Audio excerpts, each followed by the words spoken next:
Olá, turma, sejam muito bem-vindos a mais uma aula de Direito Constitucional, Estado e Processo Legislativo. Eu sou a professora Isabelle Santos e hoje nós vamos trabalhar dentro do módulo 2, que aborda os fundamentos do Estado brasileiro, a dignidade da pessoa humana. Tema esse bastante importante e que permeia basicamente todo o nosso sistema jurídico brasileiro. Mas antes de falar sobre a dignidade humana, primeiramente é necessário frisar que no direito a pessoa ela se divide em física ou natural, que somos nós, seres humanos, e em pessoa jurídica, que vai representar algo um tanto abstrato, né? E no qual nós temos como exemplos as empresas, as associações, as fundações. Mas aqui nós vamos tratar de modo, né, muito mais abrangente, aprofundado, nós como pessoas físicas ou naturais. E é interessante falar que lá na Antiguidade Clássica, os romanos eles já se utilizavam da palavra pessoa como um termo jurídico para designar justamente o cidadão, né? Lembrando que a noção de cidadania era diferente naquela época, se a gente for comparar com os dias atuais. Então, naquela época, o cidadão era o homem livre, o homem abastado, né? Que tinha cidadania romana, então era cidadão romano, porque tinha nascido em território romano, e essa cidadania ela não era dada a todos, né? Já na Idade Média, dando um salto aí um tanto no campo histórico, o termo pessoa ele já vai se caracterizar como o que de mais nobre existe dentro do universo. E isso por quê? Porque a pessoa ela é caracterizada por sua consciência e liberdade e porque a pessoa, o ser humano, ele é justamente feito à imagem de Deus. Lembrando que nessa época a questão religiosa ela está muito intrínseca, né? Até mesmo com as questões de Estado. Já na Idade Moderna, nós, como pessoas, né, físicas ou naturais, já não somos parte da natureza, né? Então, aqui nesse período, vai se considerar que nós, né, como seres humanos, somos o ponto de partida do conhecimento da realidade. Em suma, a pessoa vai ser quem? Todo indivíduo, todo ser humano, que por sua própria natureza, né, assim o será considerado, independentemente de qualquer outra característica, como, por exemplo, o gênero. E com relação à compreensão sobre a dignidade da pessoa humana, essa terminologia, dignidade, ela provém do latim dignus. É um termo um tanto abstrato que na antiguidade clássica não foi atribuído, como eu disse para vocês, a todos os seres humanos. Então, lá na Roma antiga, a dignitas estava relacionada ao status social do indivíduo na sociedade, envolvendo algumas questões como honra, respeito, deferência. Com Cícero, a dignidade passou a ser desvinculada da posição social e começou a ser tratada em sentido moral e sociopolítico. Na Idade Média, a dignidade passa, então, a se entrelaçar justamente com a filosofia cristã, como criação de Deus, ou seja, relacionada a algo divino, sendo, portanto, o ser humano um ser singular. Então, a dignidade ela passa a ser vista como pertencente à essência de cada indivíduo, de cada pessoa. No Renascimento, a dignidade passa a ser tratada como uma construção, né? Ou seja, uma conquista humana obtida através de pleiteação, ou seja, de lutas, né? De requisições feitas pela própria pessoa. E com o Renascimento e o Iluminismo, coloca-se fim àquela visão religiosa em detrimento da razão humana. Isso vai acabar trazendo para a concepção de dignidade humana uma visão sobre direitos individuais e sobre também a democracia, além de buscar a igualdade entre as pessoas no âmbito político. Com a Idade Moderna, a dignidade é tida como um valor absoluto que deve ser respeitado, não sendo visto apenas como um valor. E a partir da filosofia kantiana, que traz um pensamento antropocêntrico, o conceito de dignidade passa a ser uma qualidade singular e insubstituível. Então, o direito e o Estado, eles devem se propor, né, a criar formas em que haja benefício aos indivíduos. Com o advento do século XX, né, o que vai acontecer? Soma-se a essa concepção kantiana a ideia de separação dos poderes e também de proteção aos chamados direitos individuais, justamente a partir do fim da Primeira Guerra Mundial, né, surgindo aí também os chamados direitos sociais. E o significado atual dos direitos da pessoa humana, após a Segunda Grande Guerra Mundial, passa justamente a ser colocado como proteção dos direitos humanos. Por quê? Porque vem consubstanciado em tratados.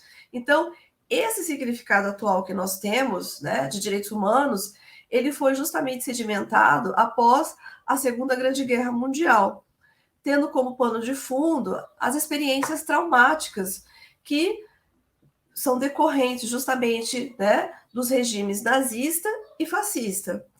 E na reconstrução de um mundo moralmente devastado, né, pelo totalitarismo e pelo genocídio, um novo conceito, né, que vem justamente atrelado às questões de religião e da filosofia, vão ingressar com grande impacto no discurso político e jurídico dos países vencedores da Segunda Grande Guerra Mundial. E surge daí, então, né, desse discurso, a necessidade de se inserir nessa proteção à dignidade da pessoa humana como um princípio, né, basilar. Então, após a Segunda Grande Guerra, o conceito, então, acaba sendo incorporado a documentos importantes da esfera internacional, como, por exemplo, a Carta das Nações Unidas, de 1945, a Declaração Universal dos Direitos Humanos, de 1948, outros tantos tratados e pactos internacionais, tanto de âmbito global como regional, alguns deles tratados mais gerais, outros mais específicos também. E aí a expressão dignidade humana passa a constar do corpo ou do preâmbulo de boa parte também das constituições promulgadas, né, pelos estados soberanos a partir ali do finalzinho da década de 1940. Então, ao longo dos anos, foram sendo criados igualmente cortes internacionais, ou seja, tribunais, né, voltados para a proteção dos direitos humanos. Então, nós temos uma corte europeia, nós temos uma corte aqui dentro do continente americano, que é a Corte Interamericana de Direitos Humanos, né? E o Tribunal Africano também, de Direitos do Homem e dos Povos. Então, isso vai sendo muito importante, por quê? Porque a pessoa humana e a sua dignidade passam, né, a estar num patamar mais elevado. O certo, pessoal, é que a expressão de dignidade da pessoa humana no mundo do direito ele é um fato histórico bastante recente. Então, na atualidade, dignidade humana está relacionado tanto à qualidade, a preço ou status social, como a ideia de igualdade inerente a todo ser humano, uma vez que todos nós somos dotados da mesma dignidade. E aí eu trago para vocês aqui um conceito, né, da professora Ana Paula Barcelos a respeito do que vem a ser dignidade. Então, em linhas gerais, ela traz, né, que a dignidade humana ela pode ser descrita como um fenômeno cuja existência é anterior e externa à ordem jurídica, né? E, de forma bastante geral, trata-se da ideia que reconhece aos seres humanos um status diferenciado na natureza, ou seja, um valor intrínseco e a titularidade de direitos independentemente de atribuição por qualquer ordem jurídica. Então, independente, né, do direito, a dignidade humana, ela existe, né? Ela é um fenômeno que anterior mesmo à ordem jurídica e externa a essa ordem jurídica. E é interessante falar sobre isso, por quê? Porque a dignidade da pessoa humana, ela possui justamente dois aspectos. Um aspecto é que ela é inerente à pessoa humana pelo simples fato de nós nascermos como seres humanos. Então, a dignidade humana ela é inata a nós. né, já nasce conosco, independentemente de estar positivada ou não numa Constituição Federal ou numa lei infraconstitucional, nós já possuímos essa dignidade. E a dignidade da pessoa humana também é justamente dirigida à vida das pessoas, ao direito que elas têm de viver com uma vida digna. Então, a dignidade humana, ela tem o seu berço secular justamente no quê? Na filosofia moral, constituindo um valor fundamental que veio a ser convertido em um princípio jurídico nos dias de hoje. Então, quando nós falamos de dignidade da pessoa humana, dentro do sistema jurídico brasileiro, a gente está falando de um princípio. E considera que esteja subjacente a todas as ordens democráticas em geral, mesmo que não está prevista, né, numa Constituição de um Estado soberano. Então, a dignidade humana ela vai funcionar tanto como uma justificativa moral, quanto como fundamento normativo dos direitos fundamentais e também dos direitos humanos. Então, tanto na órbita interna de um determinado país, como na esfera internacional, por meio de tratados, a gente vai ter, então, a dignidade humana como sendo esse fundamento normativo principal. No que tange à nossa legislação, a Constituição da República Federativa do Brasil, de 1988, prevê, logo no artigo 1º, né, que a República Federativa do Brasil, que é formada pela união indissolúvel dos estados, dos municípios e do Distrito Federal, constitui-se no quê? Num Estado democrático de direito, e que tem como fundamentos, lá no inciso 3º, coloca justamente o quê? A dignidade da pessoa humana. Então, a dignidade da pessoa humana é um fundamento da República Federativa do Brasil, ou seja, tamanha a importância que foi dada a esse princípio dentro do nosso sistema. Então, toda pessoa tem dignidade garantida pela nossa lei maior, independentemente da sua posição, ou seja, se é rico, se é pobre, se tem estudo, se não tem estudo, se é da etnia A, se é da etnia B. Então, vai ter, né, dignidade da pessoa humana garantida pela Constituição Federal de 1988 e também independentemente da sua conduta social, ou seja, se é o homem livre ou se é o homem encarcerado. Então, mesmo aquele que está preso, ele tem que ter sua dignidade preservada. Por isso que o Estado, ele age como Estado juiz e não como um Estado vingativo. Apesar da Constituição ter trazido, no seu artigo 1º, inciso 3, a dignidade da pessoa humana como um fundamento da República Federativa do Brasil, ela não traz um conceito, uma definição do que é dignidade humana. Então, quem vai falar o que é dignidade humana dentro do nosso ordenamento jurídico é a doutrina. Então, são os estudiosos do direito que vão criar alguns conceitos, algumas definições, tentando explicar o que vem a ser essa dignidade humana. E aí, de acordo com a professora Flávia Piovesan, que é bastante conhecida, né, no meio jurídico por suas obras na área de direitos humanos e algumas também na área de direitos fundamentais, o valor da dignidade humana impõe-se justamente como um núcleo básico e formador do ordenamento jurídico brasileiro, tanto como critério e parâmetro, né, de valoração a orientar a interpretação, como também de compreensão do sistema constitucional instaurado em 1988. Então, tanto a dignidade humana como os direitos e garantias fundamentais, eles vêm justamente a constituir os princípios constitucionais que incorporam as exigências de justiça e dos valores éticos, conferindo, então, um suporte axiológico ao sistema jurídico brasileiro. Então, os direitos e garantias fundamentais, pessoal, eles passam a ser dotados de uma especial força expansiva, né? Projetando-se para onde?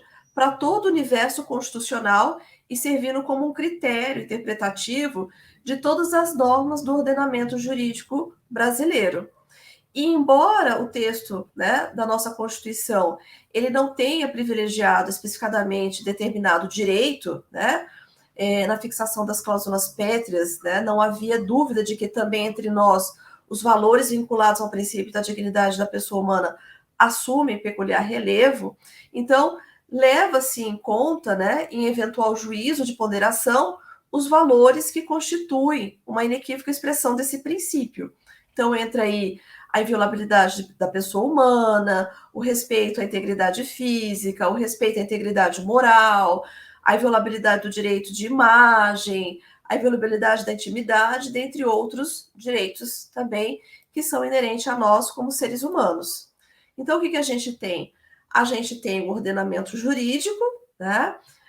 E no seu cerne, justamente dentro desse ordenamento, a gente tem ali a dignidade da pessoa humana, sendo que essa dignidade da pessoa humana está justamente vinculada aos chamados direitos fundamentais. Então, a pessoa terá respeitado a sua dignidade, né, cujos direitos fundamentais forem observados e realizados, ainda que a dignidade não se esgote nesses direitos. E é interessante também mostrar para vocês quais são as características, né, dessa dignidade humana. Então, a primeira delas é que é inata, ou seja, no momento em que nós nascemos, nós já adquirimos essa dignidade humana. Então, nasce conosco como pessoas. A dignidade da pessoa humana também é irrenunciável, então nós não podemos renunciar, abrir mão, né, dessa dignidade para outra pessoa. É intransmissível também, então nós não podemos vender, não podemos doar, porque nos pertence como seres humanos. A dignidade da pessoa humana, como dito anteriormente, existe independentemente de ser reconhecida ou não pelo direito, tem um cunho obrigatório e a partir, né, do século XXI, presente século, a dignidade humana também passou a ser tratada como um valor supremo, justamente construído pela razão jurídica. Então, a dignidade da pessoa humana, ela não existe apenas onde é reconhecida pelo direito e na medida em que este a reconhece. Por quê? Porque essa qualidade, ela está em cada indivíduo, em cada pessoa. Então, não depende do sistema jurídico A ou do sistema jurídico B para existir. Contudo, a gente não pode esquecer que o direito, né, poderá exercer um papel bastante importante, um papel crucial na proteção e na promoção também, né, dos direitos fundamentais que estão vinculados justamente a essa dignidade humana. E isso por quê? Porque no momento que nós fruímos desses direitos fundamentais, nós passamos a ter a nossa dignidade humana sendo preservada, protegida, observada. Então, a gente pode ter como, por exemplo, um direito fundamental a liberdade, né, religiosa, o direito de ir e vir, a liberdade de expressão. Então, são direitos que são inerentes, né, a nós como seres humanos e não necessitam, né, estarem inseridos num determinado ordenamento jurídico para que a gente possa fruí-los. Então, você tem a sua liberdade de expressão, a sua liberdade de locomoção, a sua liberdade religiosa como regras, né, podendo ser exercidos a qualquer tempo, da forma como você achar que deve, desde que não fira também outros direitos de outras pessoas. Então, a dignidade humana, ela vai ser tratada como um pressuposto, né, de igualdade real de todas as pessoas e da própria democracia, está relacionada à noção de justiça e é tida como um super princípio constitucional. Isso porque a dignidade humana e os direitos humanos são duas faces, pessoal, de uma mesma moeda. Uma voltada para a filosofia moral e a outra voltada para o direito. Então, o direito à vida, à intimidade, à honra, à imagem, dentre outros, vão aparecer como uma consequência imediata da consagração da dignidade da pessoa humana como fundamento, então, da República Federativa do Brasil. Mas aí vem um questionamento, né? Como tornar o princípio da dignidade humana eficaz? Como é que a gente pode fazer isso, né? Então, historicamente, a primeira Constituição brasileira que fez referência à dignidade da pessoa humana foi a Constituição de 1934, uma Constituição promulgada, uma Constituição democrática, né? E ela instituiu que a ordem econômica deveria ser organizada de modo justamente a possibilitar a todos uma existência digna. E assim, evolutivamente, a atual Constituição que nós temos, que é a de 1988, atribuiu um caráter supralegal e de eficácia normativa e superior sobre todos os microsistemas jurídicos da esfera infraconstitucional, afirmando, então, né, a sua unidade e a sua coerência como um princípio fundamental logo no artigo 1º, inciso 3 da nossa lei maior. Mas alguns desses direitos, né, inerentes à pessoa humana, eles não estão elencados lá no artigo 5º. A gente tem também alguns elencados no artigo 6º, que são justamente os direitos sociais, que também são importantes, né, a ser abordados, justamente por quê? Porque no momento que nós fruímos desses direitos, nós também estamos tendo a nossa dignidade humana sendo preservada. Então, o que trata o artigo 6º? Fala que são direitos sociais: a educação, a saúde, a alimentação, o trabalho, a moradia, o transporte, o lazer, a segurança, a previdência social, a proteção à maternidade e à infância, a assistência aos desamparados na forma da Constituição. Então, para começar a respeitar a dignidade da pessoa humana, também tem que se assegurar concretamente os direitos sociais previstos desse artigo 6º. Mas fato é, turma, que a dignidade da pessoa humana, ela não se resume única e exclusivamente ao acesso a esses direitos, né? Ela também inclui as mais diversas faces da liberdade, do trabalho, da política, da integridade, entre outros, além de como esses valores vão se relacionar, né? Envolvendo, inclusive, o respeito à integridade física e à integridade psicológica também de nós como seres humanos. Então, a dignidade da pessoa humana significa o respeito à condição mínima de existência de nós como cidadãos.